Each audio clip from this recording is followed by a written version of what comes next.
मुल्क police state बन चुका है। लाहौर हाईकोर्ट ने 2 आईजीज को पेश होने का कहा, वो पेश नहीं हुए।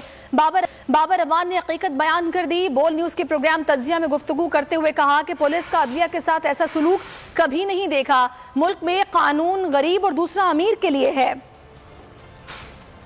नहीं करता कि पाकिस्तान के जो मौजूदा हालात हैं इनमें रियासत को हम बनाना रिपब्लिक कह सकते हैं।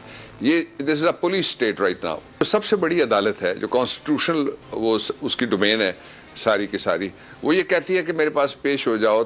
2 आईजी दे हैव ऑडेसिटी, उनकी जुर्रत है कि वो कहते हैं कि हम पेश नहीं हो रहे, और फिर पेश किस तरह से होना है ये हमारी अपनी चॉइस है, किस वक्त होना है ये भी हमारी अपनी चॉइस है। यही नहीं है तो चौथे इशरे में मेरी वकालत है, मैंने ये सलूक कभी पहले अदलिया के साथ पुलिस की जानिब से होता हुआ नहीं देखा। दिस आई से with the fullest authority possible at my command. ये 2 मुल्क हैं, यहाँ 2 आइन है, यहाँ 2 कवानीन है। एक मुल्क गरीबों के लिए है, एक मुल्क जो एलीट कैप्चर है 30 से 40 से 50 के दरमियान का, उसके लिए है। तो ये जो पॉइंट इमरान खान का था कि रूल ऑफ लॉ के बगैर मुल्क नहीं चल सकता, वो तो प्रूव कर रहे हैं एवरी मोमेंट एवरी डे 24/7।